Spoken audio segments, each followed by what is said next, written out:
Ça y est, on arrive à ce moment de l'année où tout le monde te sort les tendances 2026, ce qui va changer, si tu fais pas ça, t'es foutu. Non. Aujourd'hui, je vais pas te parler de futur fantasmé. Je vais te parler de ce qui est déjà là, de ce que je vois concrètement sur le terrain et surtout comment t'adapter sans te perdre ni te rajouter une charge mentale. À la fin de cet épisode, tu sauras ce qui continue de fonctionner en emailing, ce que tu peux arrêter et où concentrer ton énergie en 2026. Bienvenue dans Mission Emailing, le podcast pour faire de l'email ton meilleur atout business. Moi, c'est Phyllis, consultante et formatrice en email marketing, et c'est parti pour l'épisode du jour. Alors, on enchaîne direct. Tendance 1, l'email reste ton canal le plus fiable. On peut dire ce qu'on veut, l'email reste aujourd'hui le canal le plus stable, le plus prévisible et celui que tu possèdes vraiment. Pas d'algorithme, pas de rituel qui s'effondre du jour au lendemain. L'email, en fait, c'est comme avoir les clés de chez toi. Et les réseaux, c'est comme dormir chez quelqu'un d'autre. Tu es bien, tranquille, jusqu'au jour où le propriétaire, il te dit: «Bon, pardon là, maintenant il faut rentrer chez toi». Et c'est un exemple que j'ai eu avec une cliente, je vais pas donner son prénom, mais juste l'initiale, donc on va l'appeler Y. À un moment, elle misait uniquement sur Instagram. C'est comme, la plupart des gens le font malheureusement. Elle avait, une liste mail, enfin voilà, elle avait déjà quand même quelque chose de prêt, mais voilà, elle préférait plus miser sur la pub et sur son compte Instagram. Jusqu'au moment où, patatras, son compte Instagram s'est retrouvé bloqué pendant plusieurs heures, je crois à peu près, 2-3 jours. Panique à bord, plus de story, plus de posts, plus de visibilité, plus rien et elle franchement, elle l'a vraiment très, très mal vécu et c'est après qu'elle a pu le récupérer, qu'elle est revenue me voir. Elle m'a dit: «OK Phyllis, j'aimerais bien que là, on fasse quelque chose pour, sur ma liste mail, pour éviter que je sois en panique, voilà, quand mon compte, Insta, saute, quoi». Et donc je lui ai dit: «Bah, enfin, tu te réveilles, c'est dommage quand même d'attendre de vivre cette chose-là, alors que tu aurais pu, assurer tes arrières et ne pas être dans le stress, et dans la panique, quand ton compte est bloqué». Parce que quand ça arrive et ça peut arriver et moi aussi ça peut m'arriver, bon, on peut se dire: «OK, c'est relou, c'est chiant, mais j'ai quand même un support derrière, j'ai ma liste mail qui tourne, mes séquences et cetera et aussi mes ventes qui tournent». Rien de spectaculaire, hein, mais c'est quand même important d'y penser et surtout en 2026, bah, la fiabilité, elle vaudra bien plus que, les posts viraux ou qui font, le buzz. La tendance, numéro 2, c'est sur la personnalisation. Ça deviendra vraiment un minimum syndical et quand je parle de personnalisation, c'est pas de mettre un prénom dans ton objet d'email ou en début de ton email. C'est vraiment de parler, au bon niveau, avec les bons exemples et au bon moment. Un email qui est générique, qui est envoyé enfin le même texte à une foule de personnes, ça se sent et surtout ça donne pas, vraiment envie de lire jusqu'au bout et de s'engager. Je te donne un exemple avec ma propre liste mail. Quand j'ai séparé ma liste, j'ai segmenté entre débutants, et avancés. J'ai pas refait toute ma stratégie. C'était le même contenu de fond, mais pas les mêmes mots, pas les mêmes priorités, pas la même offre mise en avant et pas les mêmes exemples. Vraiment, j'ai adapté en fonction du niveau de mes contacts et le résultat, c'est que j'ai doublé mes taux d'ouverture et mes taux de clics. Pas parce que j'ai fait un truc magique, mais parce que les gens se sont reconnus. J'ai vraiment, adapté mon contenu à leur situation et c'était moins générique et je le vois quand je fais des fois des emails, génériques envoyés à toute ma liste sans segmenter, parce que le sujet, il est généraliste. Je vois que l'engagement, il est plus faible, que mes taux d'ouverture de clics sont plus faibles. Mais bon, là, c'est nécessaire, mais ça me montre qu'il faut que je continue de segmenter parce que, c'est bien mieux quand on personnalise ses emails. Donc fais-le. Tendance numéro 3, les micro-newsletters vont devenir la norme. Les comportements de lecture, ils ont changé. Aujourd'hui, et encore plus maintenant, on scanne, on survole et on décide très vite si ça vaut le coup. En moyenne, on accorde à peu près 6 secondes l'importance, d'un email. Donc vraiment, faut prendre ça en compte. Les études, elles montrent que l'attention, elle se concentre surtout sur le premier tiers de l'email. Donc si ton message clé, il est à la fin, et ben il sera probablement jamais lu. Et ça, c'était l'exemple d'une autre cliente. Encore une fois, je vais pas donner son prénom, mais je vais, la nommer par son initiale, donc elle s'appelle M et elle, ses emails, ils étaient très bien, hein, franchement, nickel. Mais ils étaient trop longs, trop détaillés, trop complets, enfin trop quoi. Même moi, je me dis: «Oh là là, c'est bien, mais c'est trop long, quoi». Hem Et donc en fait, on a testé un format plus court avec un seul sujet, un message clair, une lecture, en quelques minutes, et vraiment une structure qui permet de scanner, de comprendre tout de suite où est-ce qu'elle veut en venir. Résultat, bah, elle passe moins de temps à écrire et surtout elle a eu beaucoup plus de réponses et de retours à ses newsletters. Donc c'est pas, écrire moins pour écrire moins, c'est vraiment respecter le temps et l'attention de la personne en face. Donc prends ça aussi en compte. La tendance numéro 4, c'est au niveau du design. Donc un design beaucoup plus simple, lisible et surtout mobile first. Parce qu'un email peut être très bien écrit et complètement illisible. Donc aujourd'hui, environ la moitié des emails, ils sont ouverts sur mobile. Donc si ton email est pénible à lire sur téléphone, il est pénible. Point. C'était le cas de M, une autre cliente, hein, pas la même M, de l'exemple précédent. On n'a rien changé au texte, on n'a rien réécrit, on a juste retravaillé la structure et la mise en forme parce que franchement, ça faisait mal aux yeux. Donc des paragraphes beaucoup plus courts, beaucoup plus d'aération, un seul appel à l'action clair et surtout la bonne police d'écriture. Je sais qu'il y en a qui veulent transposer la police d'écriture qui est dans leur identité visuelle ou sur leur contenu Insta par email. Je comprends parce qu'il y a un désir d'homogénéité, mais attention, sur le web, il y a certaines polices qui sont pas du tout lisibles et surtout en fonction des fournisseurs de messagerie, ça change la police. Donc il faut rester sobre.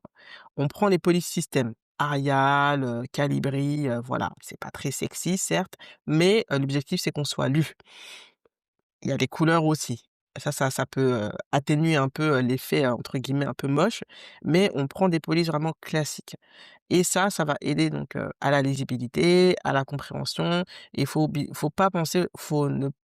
pas oublier, pardon, les personnes qui ont des difficultés de lecture. Faut penser aussi à elle. Donc vraiment, se contenter, de police d'écriture classique, et donc pour l'exemple de M, c'est ce qu'on a fait et on a augmenté son taux d'ouverture et aussi son taux de clic. Donc comme quoi parfois, le problème c'est pas ce que tu dis, mais c'est comment tu le montres. Tendance numéro 5, automatiser intelligemment. Pas tout et pas n'importe comment. Parce qu'envoyer des emails, quand j'y pense, ça peut fonctionner un temps. Mais en 2026, les stratégies solides, elles reposent sur quelques bases simples. Une vraie séquence de bienvenue, hein, pas juste un email, bienvenue sur ma liste, mais vraiment une vraie séquence. Des relances cohérentes pour les personnes désengagées, pour les personnes qui ne cliquent pas.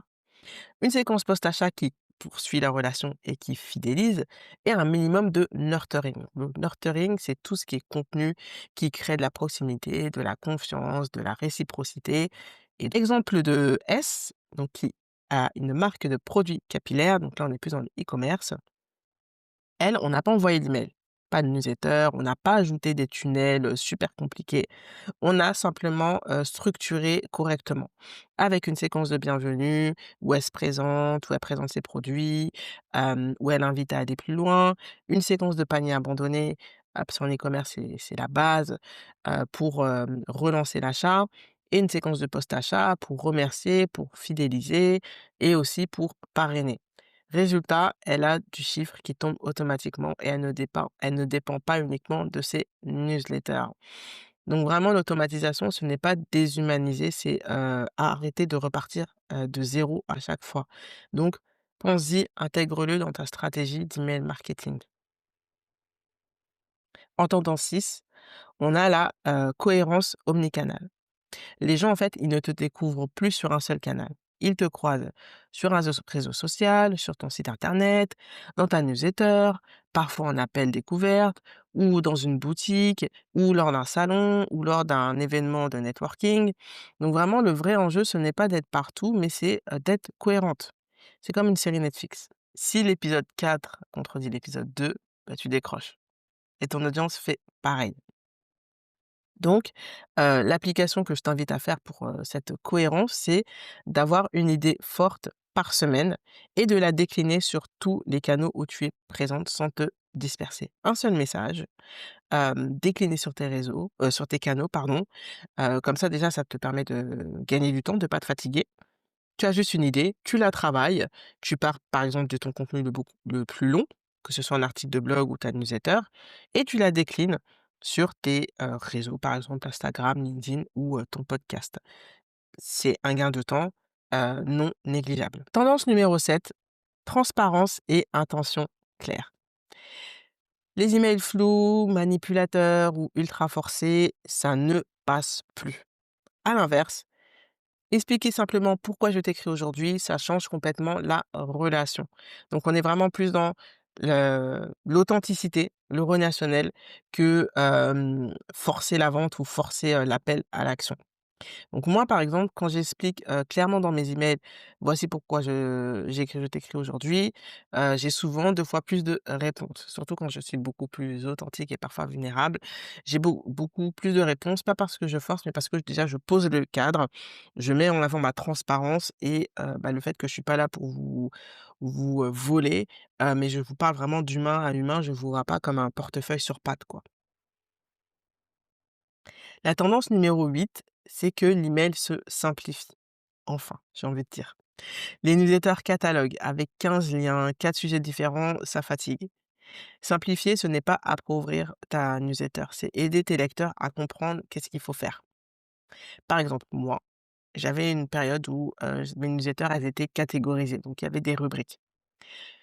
C'était pas mal, mais les résultats n'étaient pas folichons. Donc j'ai décidé de les simplifier avec moins de sujets, moins de liens et un message beaucoup plus clair qui permettait de comprendre tout de suite où est-ce que je voulais en venir.